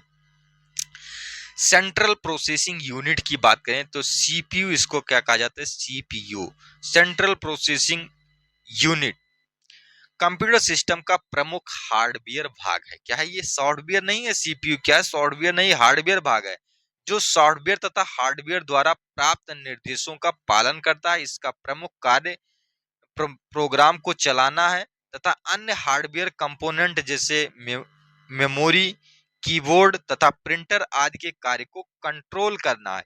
इसके तीन भाग हमने बताए थे सीपीयू के। यहाँ पर कंट्रोल यूनिट होता है, एक मेमोरी यूनिट होता है, मेमोरी, और क्या होता है? एक अर्थमेटिकल लॉजिकल यूनिट होती है इसमें। सीपीयू का प्रमुख कार्य क्या है? यहाँ पर डेटा को यहाँ पर संसाधित करना, प्रोसेस्ड करने का काम करना होता है। यहाँ पर मुख्य कार्य इंस्ट्रक्शन को परफॉर्म करना और आउटपुट तैयार करना। मेमोरी डेटा रजिस्टर की बात करते हैं, एमडीआर की बात करते हैं, तो ये सीपीयू का एक रजिस्टर यहाँ पर आ जाता है। अस्थाई क्या होता है? ये अस्थाई स्टोरेज सिस्टम होता है जो रैम और प्रोसेसर के बीच स्थापित होता है। ये रैम और प्रोसेसर के बीच, प्रोसेसर सीपीयू के बीच आने जाने वाले डेटा को क्या करता है? याद रखता है। ग्राफिक्स कार्ड की बात करें तो ग्राफिक्स कार्ड एक हार्डवेयर है जिसका उपयोग कंप्यूटर वीडियो मेमोरी को बढ़ाने और इसकी डिस्प्ले क्वालिटी को अधिक हाई डेफिनेशन में कन्वर्ट करने, यहाँ पर बनाने के लिए काम करता है। ये कंप्यूटर को अधिक शक्तिशाली बनाता है और इसके यहाँ पर उच्च स्तरीय कार्य करने की क्षमता देता है। ग्राफिक्स कार्ड के प्रकार की बात करें तो इंटीग्रेटेड यहाँ पर आ जाता है और एक डिस्क्रीट आ जाता है। ये ग्राफिक्स कार्ड मदरबोर्ड में इनबिल्ट होते हैं, इंटीग्रेटेड वाले। और डिस्क्रीट की बात करें, एक एक्सटर्नल ग्राफिक्स कार्ड है जो मदरबोर्ड पर एक अतिरिक्त घटक के रूप में जोड़ा जाता है। कंप्यूटर में इनबिल्ट नहीं होता, उसमें यह जोड़ा जाता है। एनआईसी कार्ड की बात करें तो ये नेटवर्क इंटरफेस कार्ड होता है। क्या होता है? Network interface card. एनआईसी को ईथरनेट या फिजिकल नेटवर्क कार्ड भी कहा जाता है। क्या कहा जाता है? एनआईसी को क्या कहा जाता है? फिजिकल नेटवर्क का। एनआईसी किसी गैजेट को नेटवर्क से जोड़ने के लिए सबसे महत्वपूर्ण। एनआईसी ना हो तो किसी नेटवर्क से जुड़ ही नहीं पाएगा कंप्यूटर। यहाँ पर सबसे महत्वपूर्ण और जरूरी कंपोनेंट माना जाता है ये। कंप्यूटर पोर्ट्स की बात करें तो कंप्यूटर पोर्ट्स यहाँ पर आ जाता है। कंप्यूटर पोर्ट कंप्यूटर के भौतिक डॉकिंग पॉइंट होते हैं जो यूजर को आवश्यक बाध्य उपकरणों कंप्यूटर नेटवर्क से जोड़ने की सुविधा प्रदान करते हैं। सीरियल पोर्ट की बात करें तो सीरियल पोर्ट डेटा को क्रमिक रूप से ट्रांसमिट करते हैं, अर्थात एक समय में एक बिट डेटा भेजता है। ये एक समय में क्या करता है? ये एक बिट यहाँ पर ये भेजता है। हम बात करते हैं एक समय में एक बिट डेटा ट्रांसफर करने का, क्या कौन पोर्ट करता है? तो सीरियल पोर्ट करता है। फिर बात आती है पैरेलल पोर्ट की। तो एक समय में एक 8 बिट ये भेजता है। तो 8 बिट मिलाकर क्या होते हैं? 8 बिट मिलाकर एक बाइट होता है। क्या होता है? एक बाइट होता है, जो यहाँ पर सबसे छोटी यूनिट होती है। ये कम स्कैनर और प्रिंटर के लिए उपयोग किया जाता है। इनका क्या किया जाता है? स्कैनर। इसे प्रिंटर पोर्ट भी कहा जाता है। पैरेलल पोर्ट को क्या किया जाता है? Printer port. जो सीरियल पोर्ट है उसमें एक बिट यहाँ पर एक बार में यहाँ पर जाता है। इसमें क्या है? जो पैरेलल पोर्ट होता है उसमें 8 बिट जाता है। क्या जाता है? 8 बिट या एक बाइट जाता है। यूनिवर्सल सीरियल बस आ गया, यूएसबी। यूएसबी इसका फुल फॉर्म भी आपको पता होना चाहिए, यूनिवर्सल सीरियल बस। तो ये सभी प्रकार के बाहरी यूएसबी डिवाइसेस जैसे SDD, printer, scanner, mouse, keyboard आदि को कनेक्ट करने का यहाँ पर कुछ इस तरीके से ये होते हैं। जैसे आज जो चार्जर आते हैं यहाँ पर, हालांकि अब तो C to C कर दिया गया है, ये यूएसबी वाला यहाँ पर इसको रिप्लेस कर दिया गया है। जो लैपटॉप है उसमें भी C to C आ रहा है, मोबाइल है उसमें भी चार्जर आ रहे हैं, उसमें भी C to C पोर्ट आ रहे हैं ये सारे। और ये यूएसबी पोर्ट है, क्या ये यूएसबी पोर्ट है ये। ईथरनेट पोर्ट की बात करें तो यहाँ पर ईथरनेट पोर्ट को जैक या सॉकेट भी कहा जाता है। ईथरनेट इस तरीके से, कुछ इस तरीके से ये विजुअल्स दिखते हैं। आप सेट टॉप बॉक्स वगैरह में ये चीजें देख सकते हैं। पहले जो कंप्यूटर आते थे उसमें ये चीजें होती थी। हालांकि एक दो पोर्ट अब भी यहाँ पर दिया जाता है, लेकिन अमूमन ये जो पीसी यहाँ पर बनवाई जाती है उसमें होते हैं ये। सीपीयू यहाँ पर लिया जाता है। मेमोरी स्टोरेज डिवाइस की बात करते हैं तो कंप्यूटर मेमोरी वो हार्डवेयर डिवाइस होती है जो सीपीयू को प्रोसेस करने के लिए इनपुट डेटा तथा निर्देशों के क्या करती है, स्टोर करता है। मेमोरी में हम किसी भी डाटा को संग्रहित करके रख सकते हैं और जरूरत पड़ने पर उन्हें दोबारा उपयोग किया जा सकता है। हम बात करें मेमोरी के टाइप्स की तो यहाँ पर प्राइमरी मेमोरी हो जाती है। प्राइमरी मेमोरी के यहाँ पर दो प्रकार हैं। एक हो जाता है रैम, क्या हो जाता है, एक रैम हो जाता है यहाँ पर।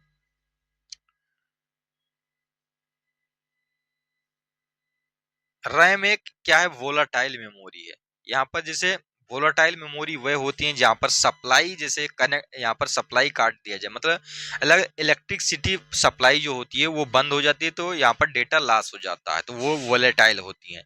इसका मतलब वो मेमोरी जो केवल उन डेटा या इंस्ट्रक्शन को कुछ समय के लिए रखती हैं जिन पर कंप्यूटर वर्तमान कार्य कर रहा होता है, वही चीजें यहाँ पर चलती हैं। फिर रैम के प्रकार कितने होते हैं, दो हैं, एक एस रैम और एक डी रैम यहाँ पर आ जाता है। क्या है एस रैम और डी रैम, एक स्टैटिक रैंडम एक्सेस मेमोरी और dynamic random access memory. Static क्या होती है, एस रैम जो होती है डी रैम की तुलना में कम डेटा होल्ड करती है, लेकिन क्या होती है, फास्टर होती है। क्या होती है, फास्टर होती है। डायनेमिक वाली क्या होती है, डायनेमिक वाली ये स्लोअर होती है एस रैम की तुलना में, और ये ज्यादा डेटा को होल्ड कर सकती है डी रैम वाली।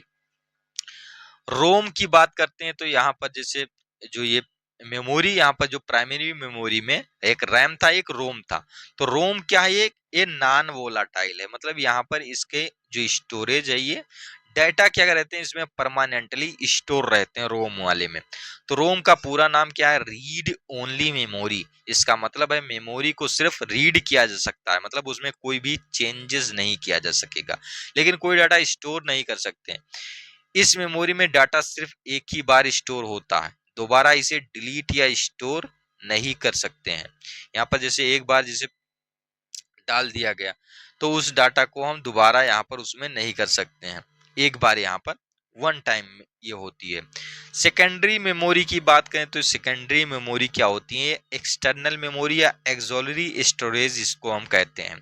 इसमें हम बात करते हैं तो मैग्नेटिक टैप आ जाता है, जो यहाँ पर टेप रिकॉर्डर पहले आते थे, वहां पर उसमें रील होती थी, जब गाना चलता था यहाँ पर जैसे ये दो होते थे तो इस पर से इस पर आ जाता था एक बार, फिर रील पूरी खत्म हो जाती थी, तब यहाँ आ जाता था, तो फिर अगर दोबारा चलाना है तो फिर इधर से फिर इधर, यहाँ पर ये ऐसे होती थी। मैग्नेटिक टैप होता था ये। मैग्नेटिक टैप एक पतली और लंबी प्लास्टिक की पट्टी से बनी होती थी ये, जो पुराने यहाँ पर कैसेट होंगे, बाजा होंगे, वो लोग यहाँ पर देखे होंगे। यहाँ पर चुंबकीय डिस्क, मैग्नेटिक डिस्क की बात करें, यहाँ पर मैग्नेटिक डिस्क एक सेकेंडरी स्टोरेज डिवाइस है जो डेटा को स्टोर करने, यहाँ पर या ये स्टोर करने, यहाँ पर राइट और रीड करने के लिए जो मैग्नेटाइजेशन का यहाँ पर यूज होता है मैग्नेटिक डिस्क में। यहाँ पर हम बात करते हैं हार्ड डिस्क, एचडीडी, ये आ जाता है हार्ड डिस्क ड्राइव। ये भी क्या है, नॉन वोलाटाइल मेमोरी है, और ये क्या होती है, सेकेंडरी स्टोरेज डिवाइस है जो डाटा को, प्रोग्राम को लंबे समय तक स्टोर रखती है। ये कंप्यूटर में यहाँ पर लगाई जाती है, हार्ड डिस्क जो होती है, क्या होती है, हार्ड डिस्क। अब हम बात करते हैं, यहाँ पर आ जाते हैं ऑप्टिकल डिस्क। ऑप्टिकल डिस्क, यहाँ पर ऑप्टिकल डिस्क की बात करें तो यहाँ पर इसके कुछ निम्नलिखित प्रकार हैं, जैसे कॉम्पैक्ट डिस्क। कॉम्पैक्ट डिस्क में क्या होता था, यहाँ पर जैसे सीडी वाले, यहाँ पर कैसेट जो आती थी, पहले क्या होता था, कैसेट चलती थी, वीसीआर चलता था, ये वीसीआर मतलब ये वाली मूवी चलानी, मतलब जैसे जब ये यूट्यूब का जमाना नहीं था, यूट्यूब का जमाना नहीं था, तो यहाँ पर जो है पर्दे लगते थे, वीडियो चलते थे, ये सब चीजें होती थी यहाँ पर गाँव में। मतलब यह एक ऑप्टिकल डिस्क है, और द्वितीय और डायरेक्ट एक्सेस स्टोरेज होता है। क्या होता है, ये सेकेंडरी स्टोरेज और डायरेक्ट एक्सेस। इसमें हाई इंटेंसिटी की लेजर बीम डालकर डेटा को यहाँ पर उसमें इन्फ्यूज कर दिया जाता है, और लो इंटेंसिटी पर इसको क्या किया जाता है, पढ़ा जाता है। हाई इंटेंसिटी के माध्यम से इसमें डाला जाएगा और लो इंटेंसिटी के माध्यम से पढ़ा जाएगा। सीडी रोम की बात करें तो compact disc read only memory, इस प्रकार के डिस्क को सिर्फ क्या कर सकते हैं, हम पढ़ सकते हैं, केवल उसमें जो डेटा है उस डेटा को हम देख सकते हैं, इसमें हम कोई डेटा को दोबारा स्टोर नहीं करते हैं। कॉम्पैक्ट डिस्क रिकॉर्डेबल की बात करते हैं तो सीडी आर जो आता है रिकॉर्डेबल वाला होता है, इसमें हम डेटा को राइट कर सकते हैं, लेकिन कई बार पढ़ा जा सकता है। एक बार लिख दिया हमने, फिर उसको हम बार बार देख सकते हैं।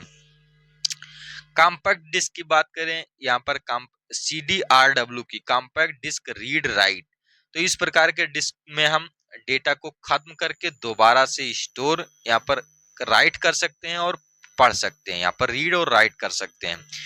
पेन ड्राइव की बात करें तो यहाँ पर पेन ड्राइव को थंब ड्राइव भी कहा जाता है, यहाँ पर फ्लैश ड्राइव भी होती है, यूएसबी ड्राइव भी कहा जाता है। ये अंगूठे के आकार की छोटी पोर्टेबल डिवाइस होती है, जिसमें डेटा को स्टोर किया जाता है और हम उसको देख सकते हैं। इसमें भी रीड राइट वाले सिस्टम है।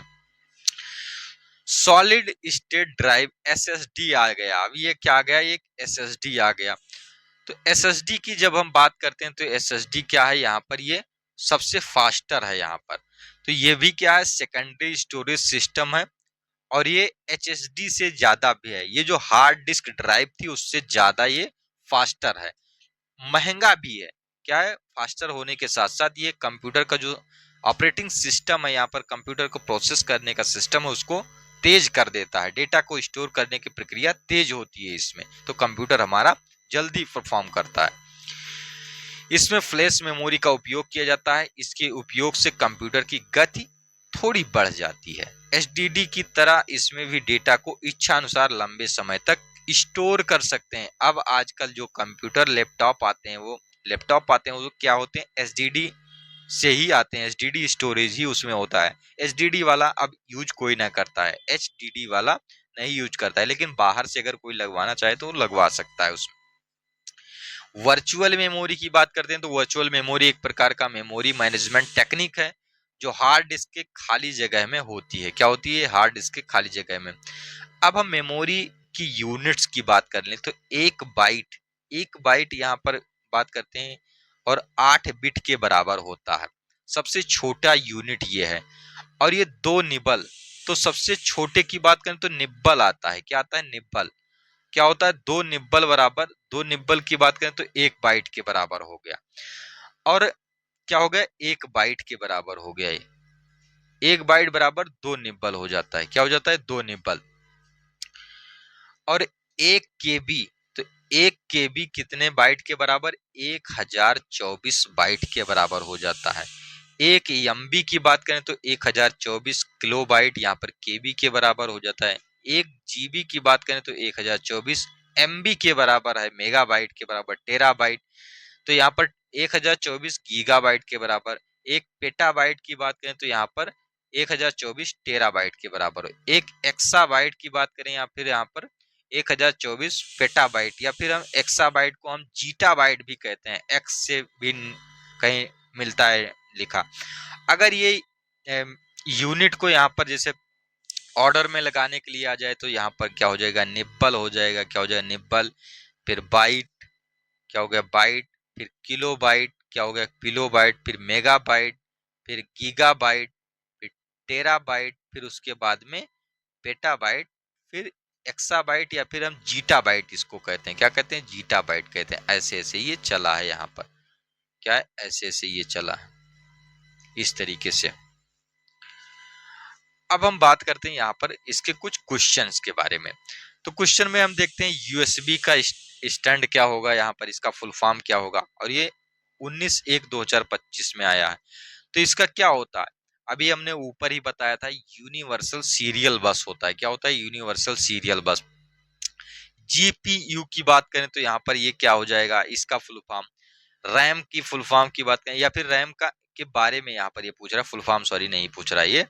एसएसडी क्या है यहाँ पर ये, और सीपीयू क्या काम करता है, रैम क्या काम करता है। तो रैम की बात करें तो ये क्या है, रैम क्या है यहाँ पर, रैम क्या हो जाता है, ये वोलाटाइल मेमोरी है, टेम्परेरी डेटा स्टोरेज फॉर यहाँ पर एक्टिव प्रोसेस जो होता है, तो रैम से हो जाएगा।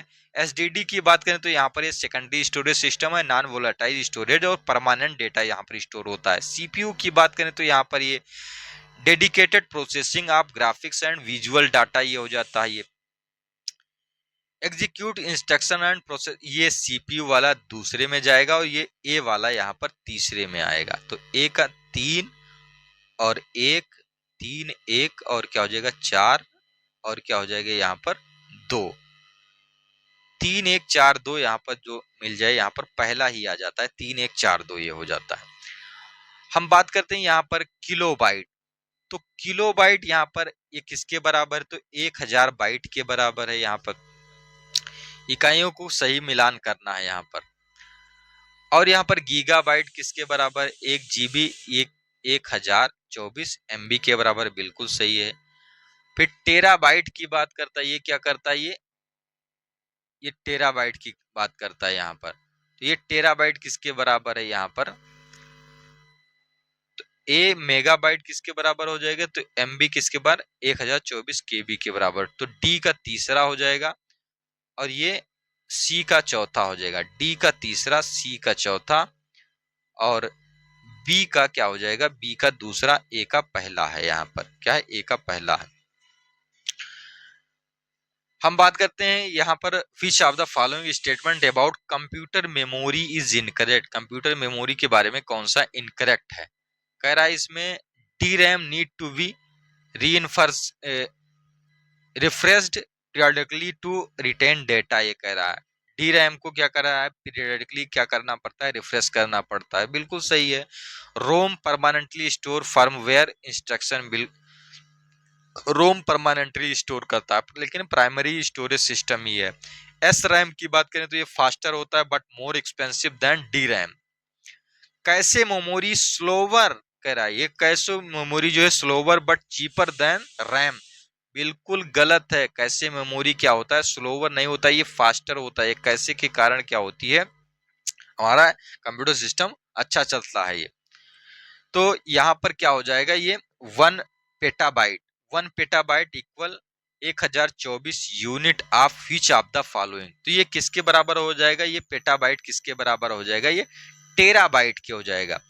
1 टेराबाइट किसके बराबर, 1 टेराबाइट 1024 जीबी के बराबर हो जाएगा। 1 टेराबाइट अगर आ जाए, 1 टेराबाइट, 1 पेटाबाइट है तो ये किसके बराबर है, 1024 टेराबाइट के बराबर, किसके, टेराबाइट के बराबर है यहाँ पर। और एक्साबाइट, 1 एक्साबाइट बराबर क्या होगा, 1024। सबसे बड़ी यूनिट क्या है, जीटाबाइट है। क्या है, जीटाबाइट। कह रहा है यहाँ पर एक मेमोरी प्रबंधन तकनीक है जो भौतिक मेमोरी रैम को बढ़ाने के लिए हार्ड ड्राइव के एक हिस्से को वर्चुअल मेमोरी के रूप में क्या करती है, कन्वर्ट कर देती है। तो इसको हम क्या कहते हैं, पेजिंग कहते हैं। क्या कहते हैं, पेजिंग कहते हैं। हम बात करें निम्नलिखित में से कौन सी विशेषता एसएसडी को एचएसडी की तुलना में अधिक उपयुक्त बनाती है। तो ये क्या करता है, फास्ट डेटा एक्सेस स्पीड होती है, यही इसके लिए महत्वपूर्ण है। फास्ट डेटा एक्सेस होता है इसमें। कह रहा है 3.5 inch floppy disk by IBM cloud store of data. तो ये कितने का था यहाँ पर 5 इंच वाला, तो ये 1.44 MB का था। ये कितने का, 1.44 MB का था ये डेटा। नए कंप्यूटर में हार्ड डिस्क जो ड्राइव एचडीडी की तुलना में एसडीडी को प्राथमिकता देते हैं, क्योंकि ये क्या करते हैं, ये faster and power efficient operation करते हैं, इसलिए इनको तवज्जो दिया जाता है। भाई किसको तवज्जो दिया जाएगा, जब central processing unit cache memory में मौजूद डेटा का अनुरोध करता है तो क्या होता है यहाँ पर, तो क्या होता है, कह रहा द रिक्वेस्ट, यहाँ पर कह रहा है अनुरोध सीधे मेमोरी में जाना चाहिए, फिर कह रहा है डेटा को धीमी सेकेंडरी स्टोरेज से फेच किया जाता है यहाँ पर, तीसरा कह रहा है यहाँ पर डेटा को कैशे मेमोरी से सेंट्रल प्रोसेसिंग यूनिट में स्थानांतरित किया जाता है जिसे हिट के रूप में जाना जाता है, क्या किया जाता है, हिट के रूप में जाना जाता है, यही सही हो जाएगा यहाँ पर। तो कैशे मेमोरी रीसेट, तो रीसेट नहीं करना पड़ता है, ये रीसेट की समस्या के निजात के लिए कैसे है। यहाँ पर हम बात करते हैं, यहाँ पर आ जाता है ये क्या, ईईपी रोम, तो ईईपी रोम और एनवीएमई, एसडीडी और डीरैम, इन सब का क्या है, डिस्क्रिप्शन दिया हुआ है, इनके इसके जो कैरेक्टरिस्टिक दिए हुए हैं इनके बारे में इनको मैच करवाना है। तो ईईपी रोम यहाँ पर क्या आ जाता है, इलेक्ट्रॉनिकली जो हो जाता है, इरेजेबल एंड प्रोग्रामेबल होते हैं ये ईपी रोम, तो ये चौथा हो जाएगा इसमें। और एसडीडी क्या होते हैं यहाँ पर, जो होते हैं एसडीडी क्या होता है, fast volatile memory needing constant refresh, ये कह रहा है, तो डी रैम वाला होता है ये, दूसरा हो जाएगा यहाँ पर। हम बात करते हैं mechanical moving parts magnetic storage होता है ये, यहाँ पर एसडीडी जो होता है यहाँ पर, हार्ड डिस्क यहाँ पर आ जाता है, ये पहला हो जाएगा यहाँ पर। PCI express bus connect SSD to server storage, यहाँ पर तीसरा हो जाएगा। तो तीसरा चौथा पहला दूसरा, तीसरा चौथा पहला दूसरा, यहाँ पर क्या आ जाएगा, सॉरी यहाँ पर चौथा था, यहाँ पर क्या है, चौथा तीसरा पहला दूसरा, चौथा तीसरा पहला दूसरा था, ये हमने यहाँ पर लिखा करेक्ट है लेकिन पढ़ गलत दिया ऑप्शन को, तीसरा चौथा यहाँ पर, ये ध्यान रखना, तीसरा चौथा मैं वही कह रहा हूँ बार बार, ये ध्यान रखना कि आप क्वेश्चन को मिलान सही ढंग से कर लें, उसके बाद में ये जो ऑप्शन भरने वाला होता है उसको भी ध्यान से यहाँ पर सावधानी पूर्वक भरें, नहीं तो ऐसे ही आप गलत कर देंगे, तीसरा चौथा पहला दूसरा ऐसे हम मैं कह रहा हूँ वैसे ही भर दिया जाए तो वो गलत हो जाएगा। ये सब लेटेस्ट है, ये यही पैटर्न रहने वाला है, इससे कुछ चेंज नहीं होगा क्योंकि यहाँ पर कंपटीशन बहुत है, और विशेषकर लेखपाल हो गया, लेखपाल और यहाँ पर लोअर पीसीएस, इनमें तो यहाँ पर कंपटीशन भरसक होगी, खूब अच्छे से होगी। यहाँ पर किस प्रकार का स्टोरेज डिवाइस पेश किया गया था जो अनुक्रमिक पहुंच की अनुमति देता है, यहाँ पर सीक्वेंशियल पहुंच की जो अनुमति देता है, तो ये चुंबकीय टेप होते थे, ये हम पर magnetic tape. Memory data register की बात करते हैं, मेमोरी डेटा रजिस्टर क्या रखता है यहाँ पर, तो यहाँ पर मेमोरी डेटा रजिस्टर क्या करता है, मेमोरी में संग्रहित या पुनः प्राप्त रखता है डेटा को, क्या करता है ये उसको डेटा को स्टोर रखेगा या फिर उसको हम दोबारा से एक्वायर कर सकते हैं।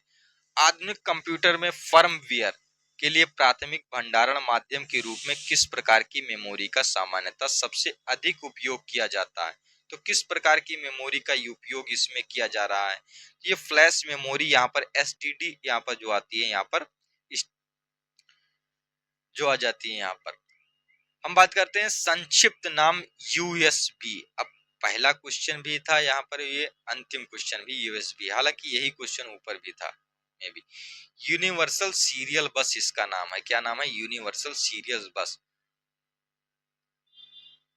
और यूआरएल क्या था, यूनिफॉर्म रिसोर्स लोकेटर, ये ध्यान में रखना, यूनिवर्सल नहीं होगा यू वाला, यूआरएल वाला यूनिफॉर्म होगा, uniforms, uniform resource locator, uniform resource locator किस प्रकार की मेमोरी हार्ड ड्राइव पर स्वैप फाइल में डेटा संग्रहित करती है, तो ये वर्चुअल मेमोरी होती है, क्या होती है, वर्चुअल मेमोरी। मैग्नेटिक डिस्क की भंडारण क्षमता निर्भर नहीं करती है, किस पर निर्भर नहीं करती है, यहाँ पर डिस्क सतह में, डिस्क पैक पर, सतह के प्रति ट्रैक पर, ट्रैक के प्रति इंच बिट्स पर, डिस्क की गति पर, तो ये गति पर नहीं लेकिन इस पर सब पर ये कितना डेटा स्टोर होगा वो निर्भर करता है। जो होते हैं यहाँ पर जो पैरेलल पोर्ट होते हैं उसमें कितने बिट डेटा भेजे जाते हैं, तो इसमें कितने 8 बिट डेटा भेजे जाते हैं। हम बात करें यहाँ पर जो सीरियल पोर्ट होते थे, क्या होते थे, सीरियल पोर्ट। तो उसमें कितने, 1 बिट भेजा जाता था, ये सीरियल पोर्ट के लिए था। हम बात करते हैं यहाँ पर प्रोसेसर के निम्नलिखित में से किस भाग में कंप्यूटर द्वारा आवश्यक सभी ऑपरेशन करने के लिए आवश्यक हार्डवेयर होता है। तो हार्डवेयर कहाँ पर होता है, तो ये डेटा पाथ में होता है। कहाँ पर, डेटा पाथ में होता है, डेटा पाथ में होता है ये सारी चीजें। हम बात करते हैं एसएसडी एक प्रकार के सेकेंडरी स्टोरेज डिवाइस है। इसका पूर्ण रूप क्या है, तो इसका पूर्ण रूप क्या है, सॉलिड स्टेट ड्राइव होता है। क्या होता है, सॉलिड स्टेट ड्राइव होता है। हम बात करते हैं एक कंप्यूटर के सीपीयू में लाखों बहुत छोटे स्विच होते हैं, जिन्हें क्या कहा जाता है, तो उनको क्या कहते हैं, हम ट्रांजिस्टर कहते हैं। जो कंप्यूटर के सीपीयू में यहाँ पर लगे होते हैं उनको ट्रांजिस्टर कहा जाता है। निम्नलिखित में से कौन सा कार्य परिचालन माइक्रोफोन उपकरण द्वारा संपन्न होता है। तो यहाँ पर माइक्रोफोन के द्वारा कौन सा यहाँ पर संपन्न होता है, तो ध्वनि तरंगों को ये क्या करता है, माइक्रोफोन। यहाँ पर जैसे मैं वीडियो रिकॉर्ड कर रहा हूँ तो यहाँ पर जो माइक यूज कर रहा हूँ उसी को माइक्रोफोन कह रहे हैं। तो ध्वनि तरंगों को यह क्या करता है, जो हमारी ध्वनि तरंगे मैं जो बोल रहा हूँ उनको इलेक्ट्रिक माध्यम में, इलेक्ट्रिक सिग्नल्स में कन्वर्ट करना और रिस्टोर करना, इसमें करने का ये काम करते हैं यहाँ पर। हम बात करें कौन सी ड्राइव प्लेटर नामक वृत्ताकार डिस्क की श्रृंखला से बनी होती है। तो ये प्लेटर नामक वृत्ताकार डिस्क श्रृंखला से कौन बनी होती है, तो ये हार्ड डिस्क ड्राइव बनी होती है। कौन, हार्ड डिस्क ड्राइव। हम बात करते हैं निम्न में से कौन रैम के बारे में सही नहीं है। तो रैम के बंद होने पर भी डेटा को स्थायी रूप से स्टोर करता है। बिल्कुल ये गलत है। क्या है, ये गलत है। यही इसकी विशेषता है कि यहाँ पर ये डेटा स्टोर नहीं कर सकता। ये क्या होती है, ये वोलाटाइल मेमोरी होती है। वोलाटाइल, वोलाटाइल मतलब यहाँ पर डेटा लॉस हो जाता है। यहाँ पर जैसे सप्लाई कट हुआ तुरंत डेटा लॉस हो जाएगा। हम अगले क्वेश्चन की बात करते हैं। तो अगला क्वेश्चन क्या कह रहा है, डेटा को बनाए रखने के लिए निम्नलिखित में से किस प्रकार की मेमोरी को लगातार रिफ्रेश करने की आवश्यकता होती है। तो ये डी रैम होता है। क्या होता है, डी रैम होता है। क्या होता है, ये रैम के 2 प्रकार हैं। रैम के 2 प्रकार हैं यहाँ पर, एस रैम और डी रैम।